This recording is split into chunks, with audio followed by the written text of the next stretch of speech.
And as the safe return of hostages is at the forefront of everyone's mind at the moment, ILTV's Ariella Lahyani headed down to Kfar Aza, one of the kibbutzim most severely affected by October 7th, to speak to Guy Yakobi, a young man from Kfar Aza running their hostage forum. Let's take a look. Yes, I'm here now with Guy at Kfar Aza. So Guy, I understand you were away on October 7th. But anyway, take me back to that day. Your family was here, your friends were here. What can you tell me about that morning?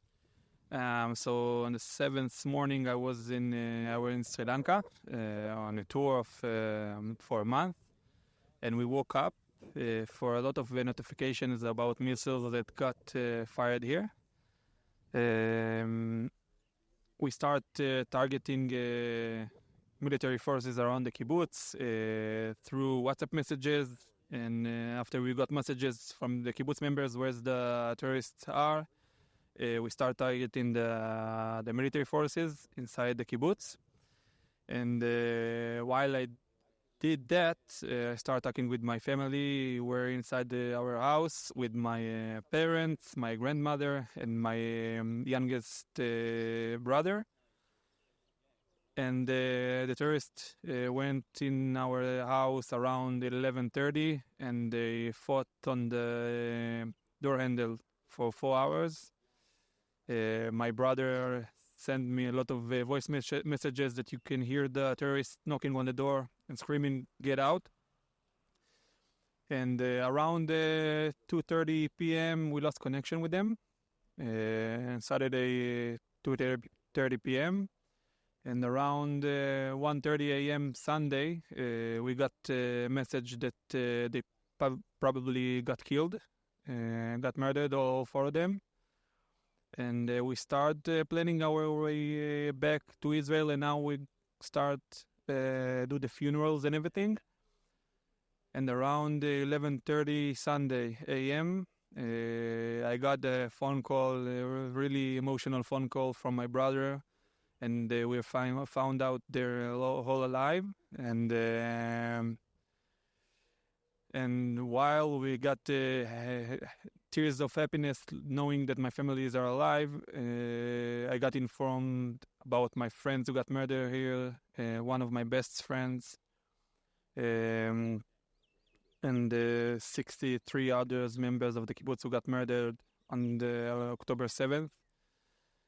And it was the kind of storm of feelings, happiness about my family and sadness about my friends. And when we came back here, we got in a whole different reality that we start trying to get out of it since then. So 63 from the kibbutz were murdered, but many more were taken hostage. And I believe there are 5 from Kfar Aza still hostages. And you are running the hostage forum of the hostages from Kfar Aza. So tell me about what you're doing with that. So in the beginning, we had like 19 members of the kibbutz who got kidnapped.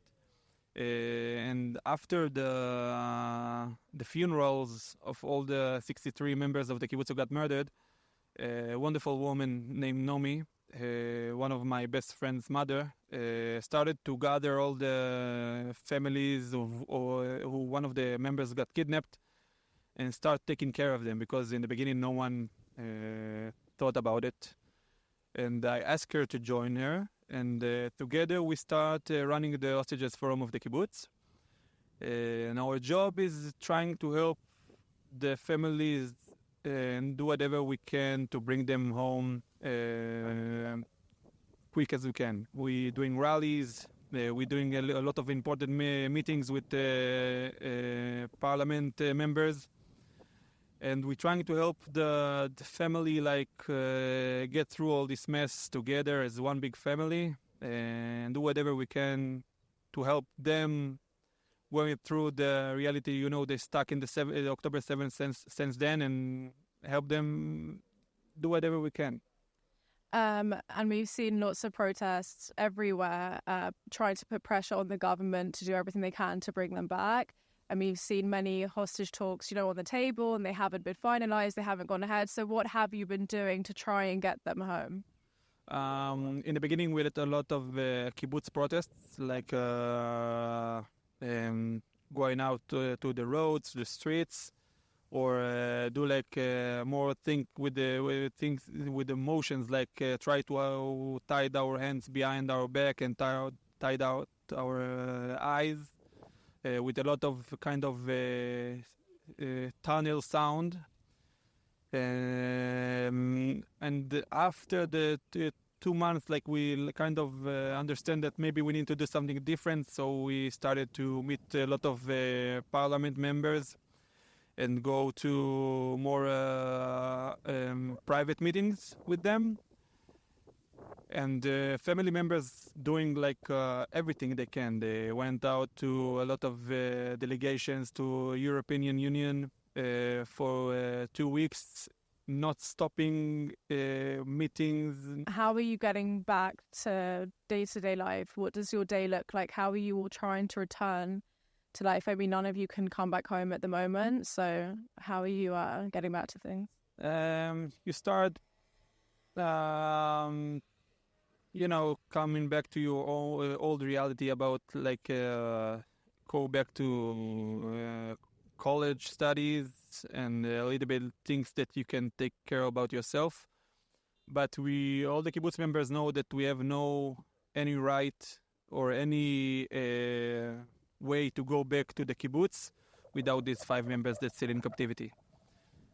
So just after we get them back to our hands, we'll plan what to do next. But this is our whole world now.